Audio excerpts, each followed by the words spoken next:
Are you telling me we just duct tape the reactor core and hope for the best? Corporal Hayes's voice rang out across the bridge of the battered human warship Iron Resolve. The officer in charge, Captain Arar, didn't even flinch. Yes, Hayes, because it worked, didn't it? It was an absurd truth that epitomized the human approach to this war. The coalition of galactic unity, an alliance of over 50 alien species, had declared humanity an anomaly, a blight of unpredictability in an otherwise orderly galaxy. To the aliens, humanity's very existence was a threat to stability. The decision to eradicate Earth and its colonies came swiftly, supported by the cold logic of species who thought in probabilities and spreadsheets rather than instinct and stubbornness. But humanity wasn't logical, and duct tape, as it turned out, was a formidable weapon.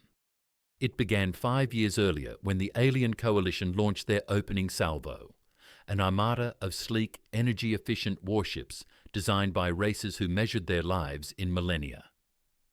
Their calculations had been perfect, their strategies flawless, and yet they hadn't accounted for one variable: humanity's relentless refusal to quit.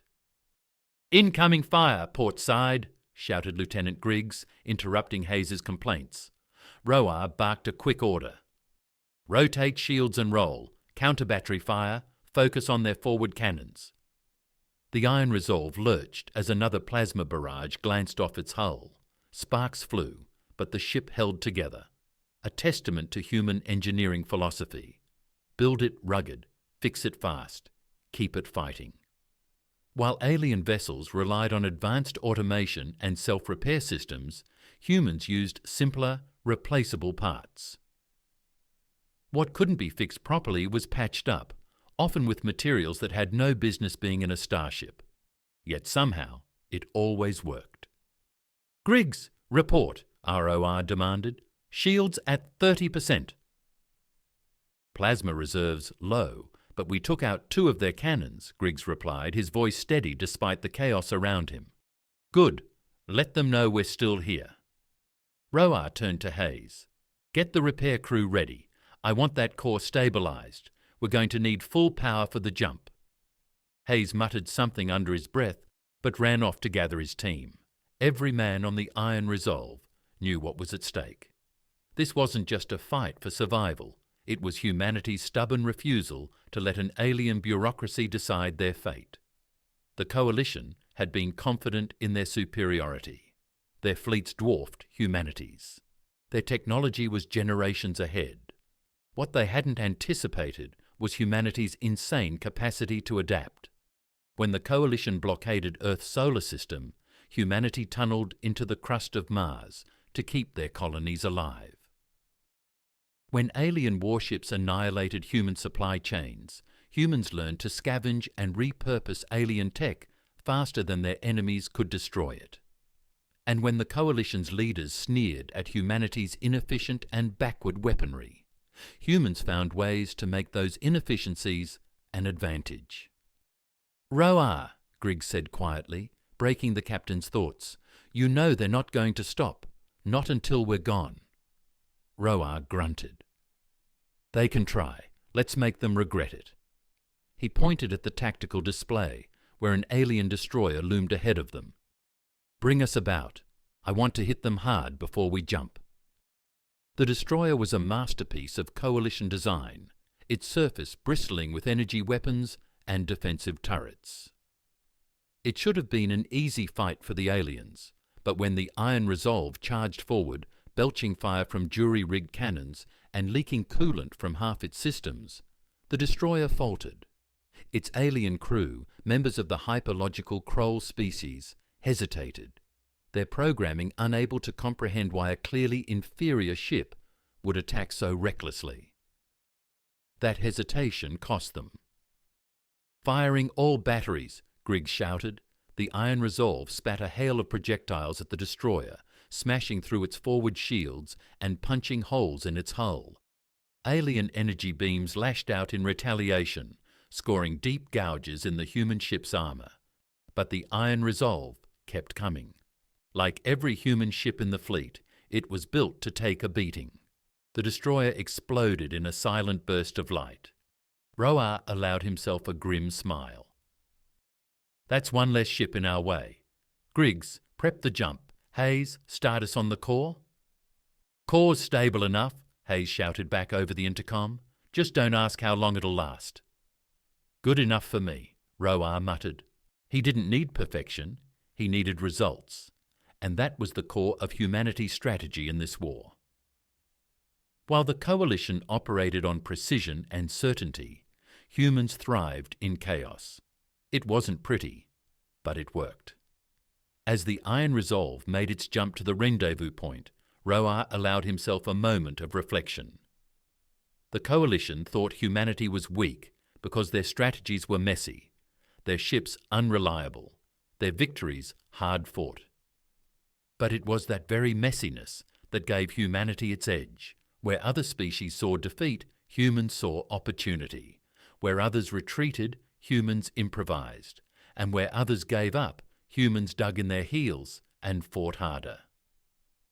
Roar knew the war was far from over. The coalition had countless ships, resources beyond measure, and a cold, calculating hatred for humanity. But they didn't have humanity's most potent weapon, sheer, unrelenting stubbornness. Because when all else failed, when the odds were impossible and the enemy insurmountable, humanity didn't break. They patched the reactor core with duct tape, loaded their cannons with scrap metal, and charged headfirst into the fight. Roar grinned. The coalition had no idea what they were up against. The jump was rough. Sparks flew, metal groaned, and a few unlucky crew members were thrown from their stations as the Iron Resolve tore through subspace. Captain Roar braced himself against the armrest of his chair, shouting orders over the cacophony. "Hold it together, men. Griggs, status on our trajectory?" Griggs squinted at the flickering display, smacking it once with his fist to steady the image. "We're off by 2 degrees, but we're in range to correct, sir."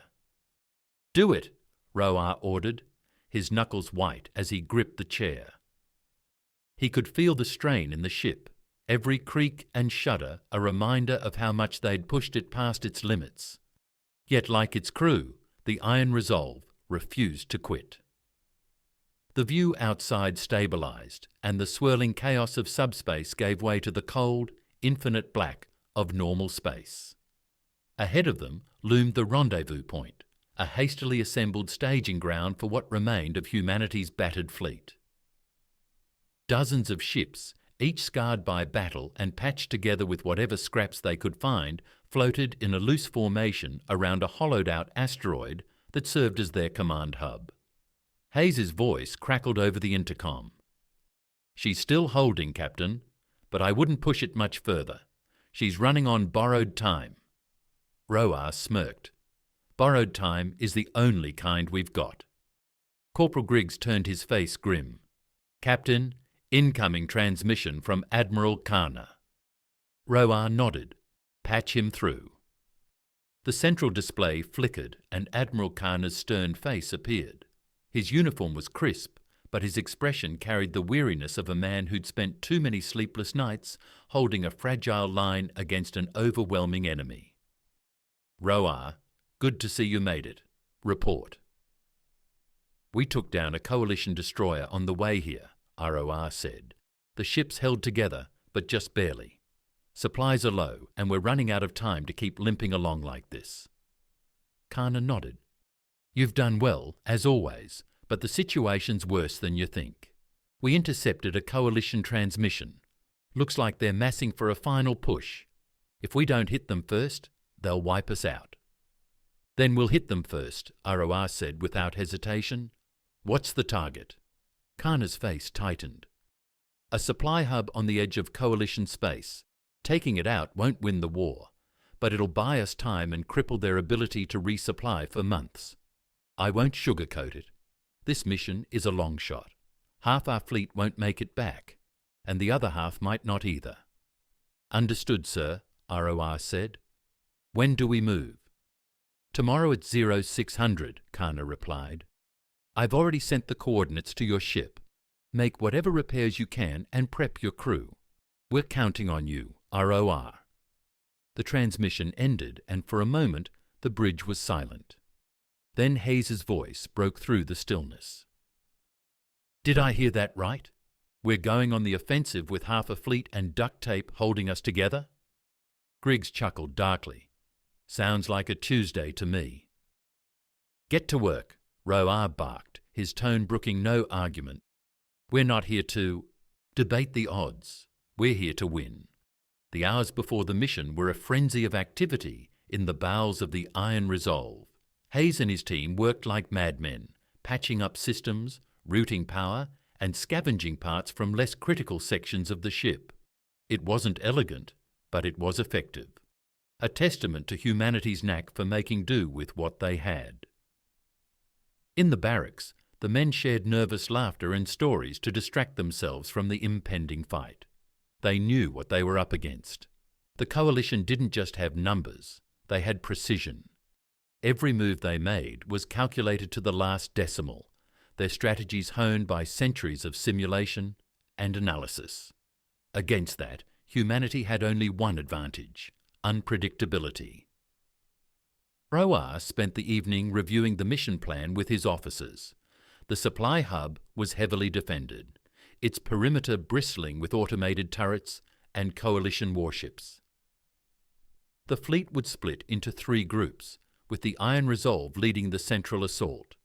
Their goal was simple: punch a hole through the enemy's defences, reach the hub, and detonate a payload large enough to reduce it to rubble. The plan was suicidal, but that didn't matter. What mattered was making the coalition bleed. Captain Griggs said as they wrapped up the briefing, "You think they'll finally give up after this?" ROR shook his head. "No, but they'll remember us." When the fleet arrived at the supply hub, the coalition was ready. Enemy ships swarmed like hornets, their sleek forms cutting through space with surgical precision. Automated turrets fired streams of plasma, lighting up the void with deadly bursts of energy. "All ships engage!" ROR shouted, gripping the edge of his chair as the Iron Resolve dove into the fray. The human fleet moved like a pack of wolves, chaotic, uncoordinated, and ferociously effective. Coalition ships, designed to counter predictable strategies, struggled to adapt to the humans' wild tactics. Some warships accelerated straight into the enemy lines, sacrificing themselves to open gaps in the defences. Others feigned retreat, only to swing back around in surprise attacks. The Iron Resolve charged straight into the chaos, its cannons blazing. Griggs called out targets. Hayes screamed damage reports over the intercom, and ROR barked orders with the calm of a man who had nothing left to lose. "Target the nearest turret cluster," ROR ordered. "Hayes, we need those shields back online now." "Working on it, Captain," Hayes shouted back. "Just keep us alive a little longer." A nearby human ship exploded, its debris peppering the Iron Resolve's hull. ROR winced, but didn't look away from the display. The hub was in sight now, its massive structure illuminated by the flashes of battle. They were close, but so was the coalition's main defensive line. "Griggs, give me full power to engines," ROR said. "We're punching through." Griggs hesitated. "Captain, that'll leave us defenceless." "Do it," ROR snapped. "We're not stopping now." The Iron Resolve roared forward, its engine straining as it hurtled toward the supply hub. The Iron Resolve plunged into the heart of the battle, a battered predator amidst a sea of perfect machines. Plasma fire rained down on it from all sides as the coalition's forces focused their efforts on the reckless human ship. Griggs barked warnings as the shields buckled under the onslaught, while Hayes cursed over the intercom, desperately rerouting power from non-essential systems to keep the engines running. "Shields at 15%, Griggs shouted, his voice barely audible over the chaos. "Hold steady," ROR barked. The hub loomed larger in the view screen, its structure bristling with turrets and swarms of coalition interceptors. "We're not here to survive," ROR said. "We're here to finish the job."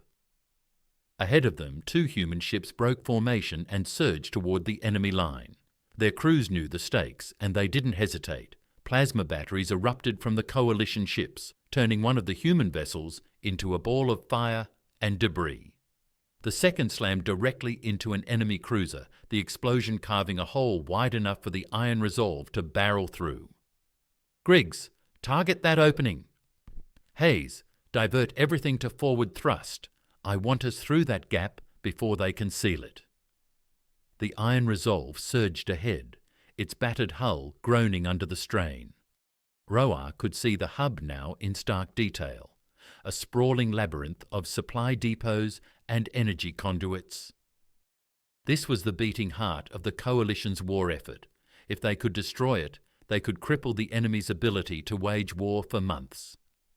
"Captain, Coalition reinforcements incoming," Griggs warned. 2 heavy cruisers closing fast. Roar's jaw tightened. They wouldn't make it to the hub before the reinforcements arrived, but they didn't need to. "Griggs, arm the payload. Hayes, prepare for remote detonation." There was a pause, then Hayes's voice crackled through the comms. "Captain, you're not seriously—" "Do it, Corporal!" Roar said firmly. "This isn't about us anymore. It's about sending a message." The iron resolve hurtled toward the hub, its course locked in. Coalition ships closed in from all directions, their weapons tearing into the human vessel with precision.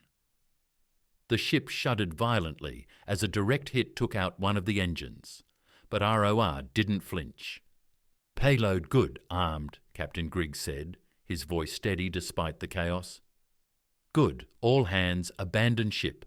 Get to the escape pods and launch immediately." The bridge crew hesitated for a fraction of a second, then sprang into action.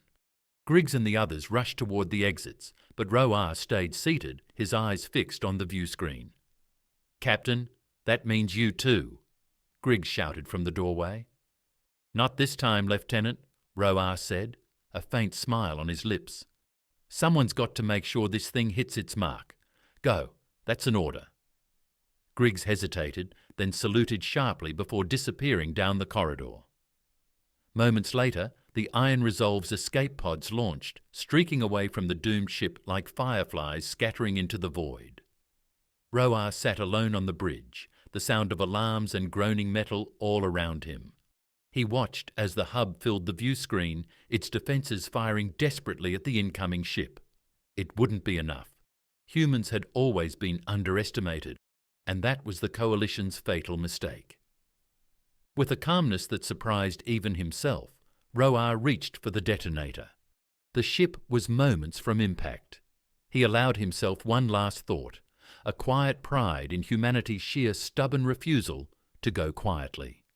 "For Earth," he whispered and pressed the button. The Iron Resolve slammed into the hub, the explosion ripping through the massive structure. A chain reaction followed as the payload detonated, sending shockwaves that tore the hub apart. Coalition ships scrambled to retreat, but the damage was done. The Coalition supply hub was obliterated, and with it, their carefully calculated plans for galactic domination. Far from the wreckage, the escape pods drifted silently through space, their occupants staring back at the distant explosion. Griggs sat in the cramped confines of his pod, his expression a mix of grief and triumph. "They'll remember us now," he muttered to himself. And they did. And that's a wrap on today's wild ride through the stars. If you enjoyed the relentless spirit of humanity and the epic showdown with the Coalition, don't forget to hit that like button. It helps more than you know. And if you want more intense, action-packed sci-fi and HFY stories like this, make sure to subscribe and turn on the bell so you never miss out on the next adventure. Got thoughts or theories? Drop them in the comments below. I love hearing from you. And hey, if you know someone who's a fan of sci-fi or humanity fighting back stories, share this with them. Let's keep growing this awesome community. Until next time, stay stubborn and keep fighting.